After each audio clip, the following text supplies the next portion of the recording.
आप सभी को नवरात्र की बहुत बहुत शुभकामनाएं। इसी के साथ हम अपने इस YouTube channel online Sanskrit education में आप सभी का बहुत बहुत स्वागत करते हैं। तो आज हम लोग नीच शतकम भर्तृहरि के नीच शतकम से हम लोग परोपकार पद्धति को पढ़ेंगे। परोपकार, जैसा कि नाम ही है इसका, परोपकार। परोपकार, पर प्लस उपकार तो हो जाएगा परोपकार, है ना। परोपकार हो जाएगा। और यहाँ देखेंगे पर मतलब होता है दूसरे का, दूसरे का उपकार कीजिए आप, दूसरे का उपकार कीजिए आप, ऐसा यहाँ पर यह पद्धति, परोपकार पद्धति बता रही है। आगे हम लोग देखेंगे तो शिष्य गुरु जो है यह चेला से बता रहे हैं कि चेला आप पर उपकार कीजिए, पर उपकार कीजिए, दूसरे का उपकार कीजिए। दूसरे का आप उपकार करेंगे तो आपका बहुत ही मंगल होगा। तो चेला कहता है, शिष्य कहता है, गुरुजी सेवा धर्मः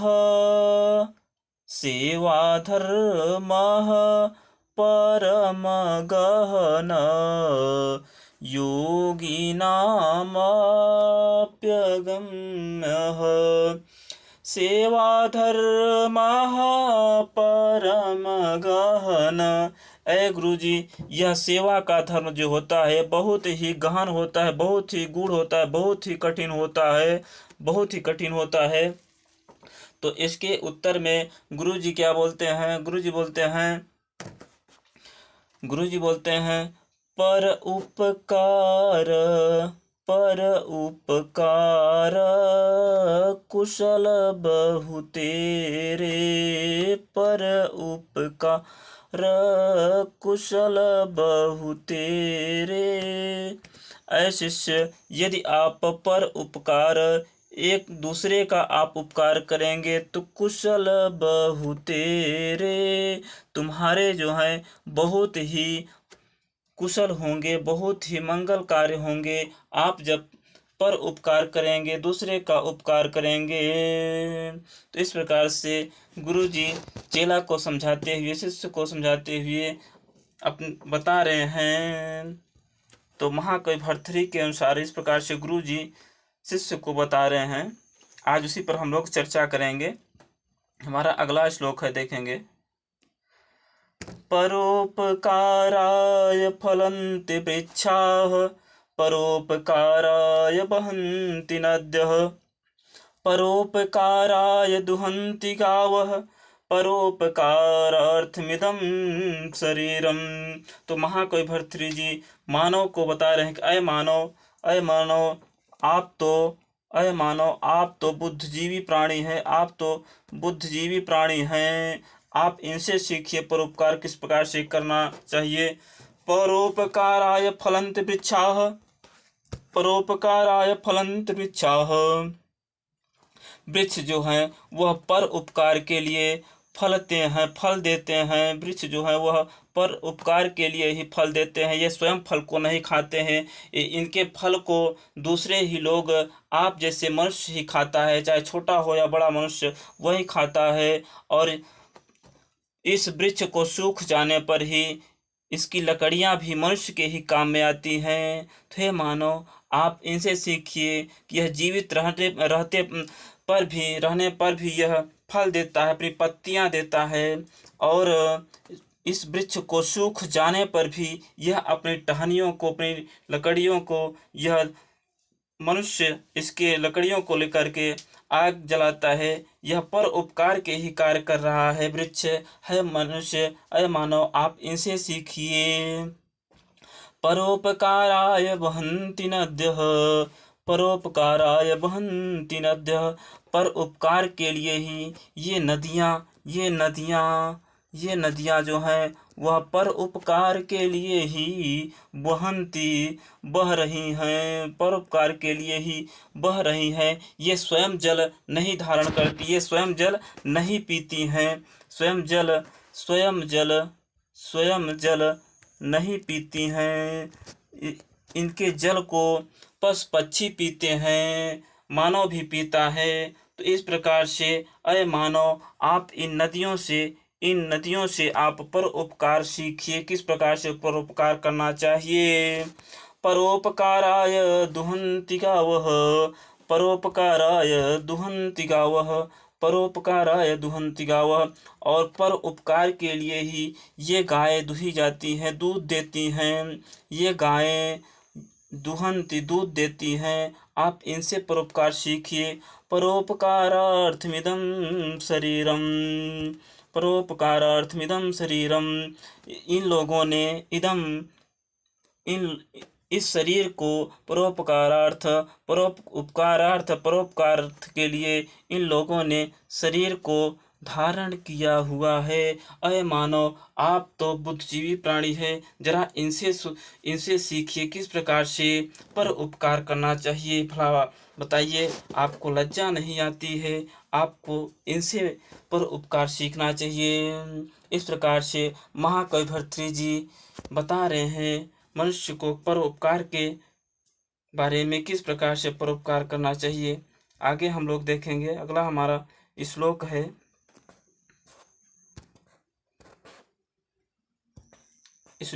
अगला हमारा ये श्लोक है। भवन्ति नम्रास्तर्व फलोद्गमे, नवां विभो दूर विलम्बिनो घना, अनुद्धता सत्पुरुषा समुद्रभि, स्वभाव एवैष परोपकारिणाम। नवां विभि भवन्ति नम्रस्तर्वा फलोद्गमै, नवां विभि दूर विलम्बिनो घना।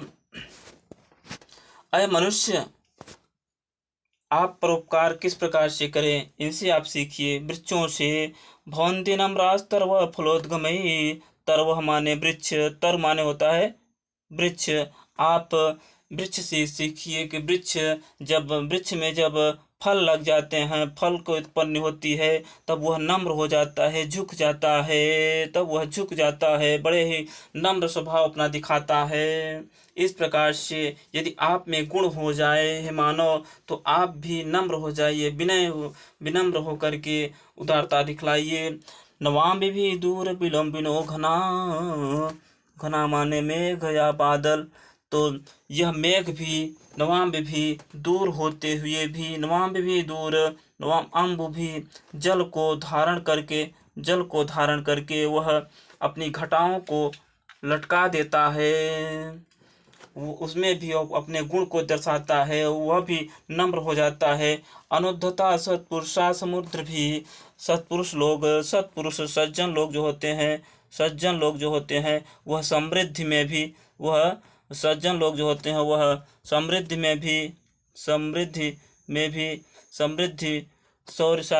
होते हुए भी वह उदंडता को नहीं दिखलाते हैं। सत्पुरुष लोग जो होते हैं वह समृद्ध होते हुए भी उदंडता को नहीं दिखाते हैं। स्वभाव एवैष परोपकारिणाम, यही परोपकारियों का स्वभाव है। परोपकारियों का स्वभाव होता है कि उनमें जब गुण हो जाते हैं तो वह नम्र स्वभाव उनमें आ जाता है। हे मानव, आप इन सब से सीखें, आप इन सब से परोपकार कैसे करना चाहिए, इनसे सीखें। अगला श्लोक है, इसमें भी महाकवि भर्तृहरि जी बता रहे हैं। श्रोतं सुतेनैव न कुण्डलेन, दानेन पाणिन तु कंगनेन, विभाति कायः करुणापराणां, परोपकारेण चन्दनेन।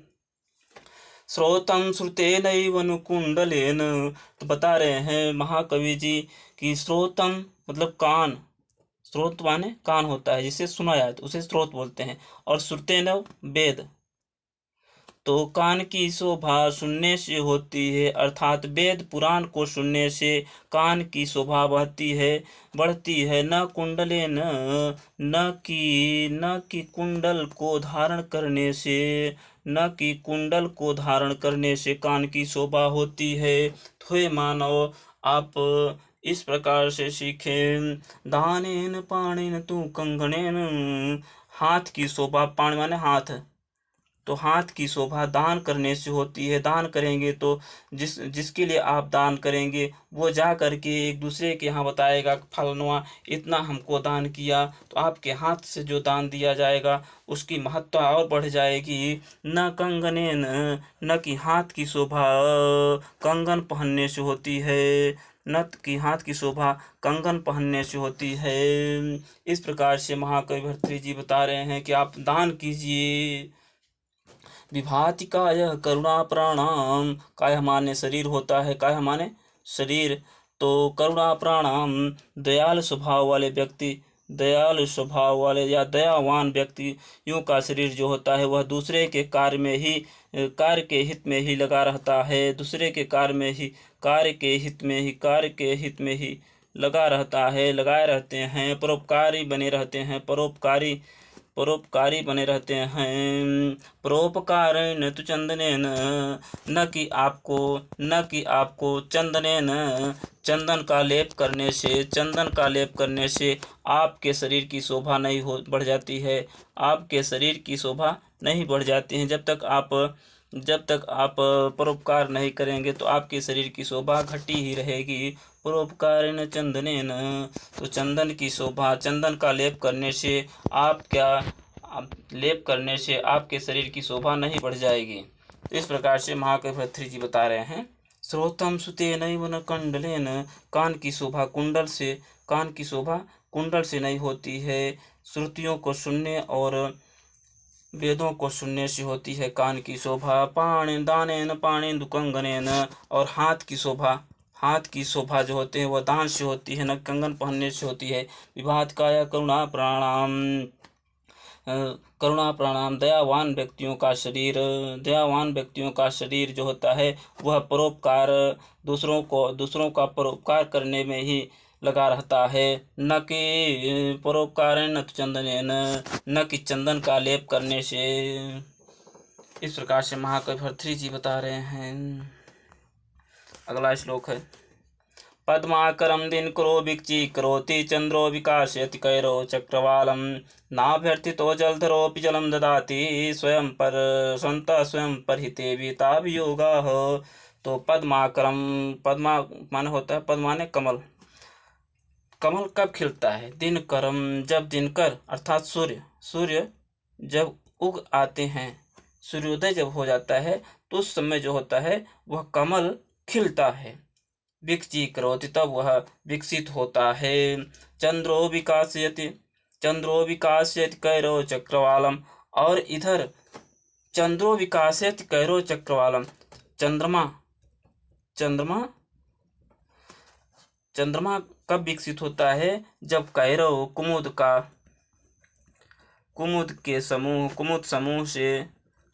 समूह से ही चंद्रमा का विकास होता है। नाभ्यर्थितो जलधरोऽपि जलं ददाति, और जलधरो जलधरो माने मेघ, जल को जो धारण करे वही मेघ। तो जलधर जो होता है वह जलम ददाति, जल को अपने अंदर भर करके वह बारिश करता है। तो इस प्रकार से मेघ की शोभा जल धारण करने से होती है। स्वन्तः स्वयं परहिते विहिताभियोगाः, सज्जन जो होते हैं, सज्जन लोग जो होते हैं, परोपकारी लोग जो होते हैं, वह एक दूसरे के भलाई करने में ही लगे रहते हैं। इस प्रकार से महाकवि भर्तृहरि जी बता रहे हैं कि पद्माकरम दिनकरो विचीकरोति, कमल की शोभा सूर्य निकलने से सूर्य के उदय से होती है। जब इधर सूर्य डूब जाता है तो कमल भी अपनी सुप्ता अवस्था में हो जाता है। और चंद्रो विकासयति, चंद्रमा की शोभा कुमुद समूह से होती है, कुमुद समूह से बढ़ती है। नाभ्यर्थितो जलधरोऽपि, और मेघ की शोभा जल धारण करके बारिश करने से होती है। संतः स्वयं परहिते विहिताभियोगा, सज्जन लोग जो होते हैं, परोपकारी लोग जो होते हैं वह एक दूसरे के भलाई करने में ही उनका शरीर भलाई करने में ही लगे रहते हैं। इस प्रकार से महाकवि भर्तृहरि जी मानव को बता रहे हैं। कहे मानव, आपको इनसे सीखना चाहिए। सज्जन पुरुषों से, सज्जन यहाँ पर बता रहे हैं सूर्य से, चंद्रमा से, मेघ से आप सीखें कि किस प्रकार से परोपकार करें। तो आज के लिए हमने कुछ ही 4-5 ही श्लोक लेकर के उस पर परोपकार के बारे में चर्चा किया। अगले दिन हम लोग कुछ और परोपकार के बाकी हैं श्लोक उस पर चर्चा करेंगे। तब तक के लिए आप सभी से नमः संस्कृताय।